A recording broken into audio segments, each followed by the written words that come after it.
பேசுது ஸ்கூல்னு சொன்னாலே எனக்கு காய்ச்சல் வருது.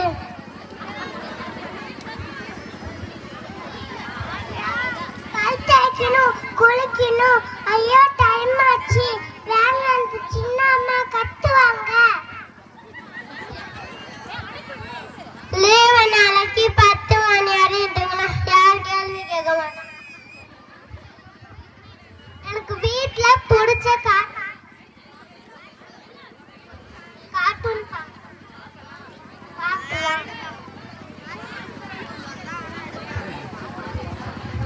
வீட்டுல எனக்கு பிடிச்ச கார்ட்டூன் பார்க்கலாம்.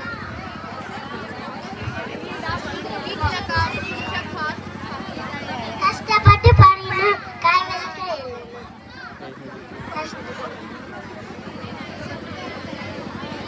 டீச்சர் வந்து ஒரே சப்ஜெக்ட் படிச்சுட்டு வந்து கிளாஸ் எடுக்கிறாங்க.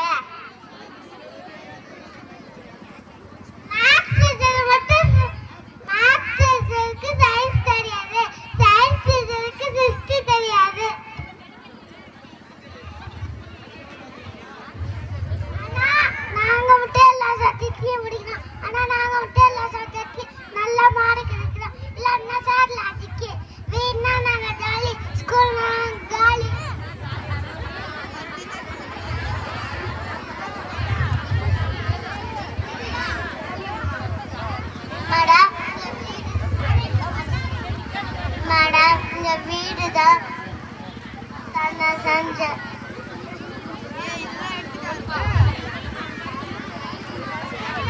வீடுதான்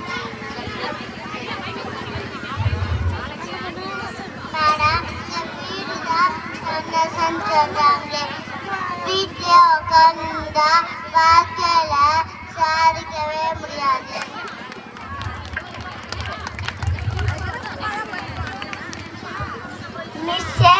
ஸ்கூல ஸ்டார் போட்டு எக்ஸசைஸ் பண்ணுவாங்க, டான்ஸ் சொல்லி தருவாங்க, டான்ஸ் சொல்லி தருவாங்க.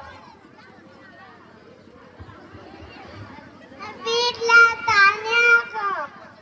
ஸ்கூல்ல ஃப்ரெண்ட்ஸ் கூட ஜாலியா விளையாடுவேன்.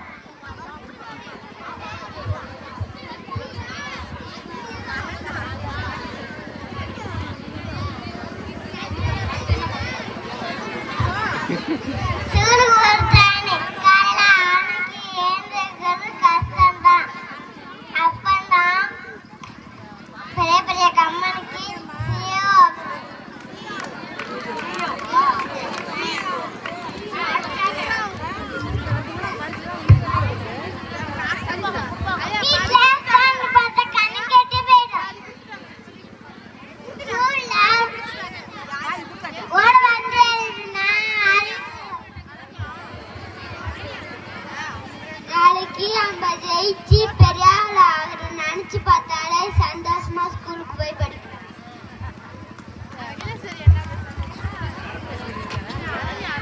அமெரிக்காவெல்லாம் அப்ப இருக்கட்டும், முதல்ல ஹெல்த் வாங்க முக்கியம். என் ஸ்கூல் பேக்கை தூக்கி வாங்க எல்லாம் வெயிட் இருக்கணும். எங்க தாத்தாவுக்கு 60 வயசு மேல வந்ததுங்க முதுவலி. எனக்கு 5 வயசுலயே முதுவலி இருந்துச்சுங்க. என் ஸ்கூல் பேக்கை தூக்கிட்டு ஸ்கூலுக்கு போறேன்னா இல்லை மலை மேல போகணும், ஏற வரலாம். காலை எழுந்துடாம படிப்பு மாலை விளையாட்டு என்று பாரதியார் சொல்லியிருக்கிறார். ஆனா காலை மட்டுமா படிக்கிறோம். Summer class, tuition class, winter class முடிக்கிறோம். ஆனா லீவ்னா கூட நம்ம தேட மாட்டாங்க. எங்களுக்கு நிம்மதி வேணும், சுதந்திரம் வேணும். ஆனா அம்பின்னா இங்க இருக்கு. அந்த மிஸ் ஒரு நாள் லீவ் போட்டா நாங்க ஜாலியா இருப்போம். எங்களை ஃப்ரீயா விடுங்க. நாங்க நல்லா ஸ்கூலுக்கு போனாலும் வாழ்க்கையில ஜெயிக்க முடியும்.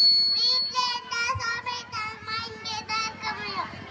ஸ்கூல்ல மிஸ் கொடுக்குற பனிஷ்மெண்ட்லாம் கஷ்டம்னு சொல்றாங்களே, ஆனா அதாங்க நம்மள ஸ்ட்ராங் ஆக்குது. ஸ்கூல்ல மிஸ் முட்டி போட சொன்னாங்கன்னா நம்ம கால் ஸ்ட்ராங் ஆகும். மிஸ் ஸ்கூல்ல கை தூக்க சொன்னாங்கன்னா நம்ம ஷோல்டர் ஸ்ட்ராங் ஆகும். ஏன்னா லவ் சிஜிமா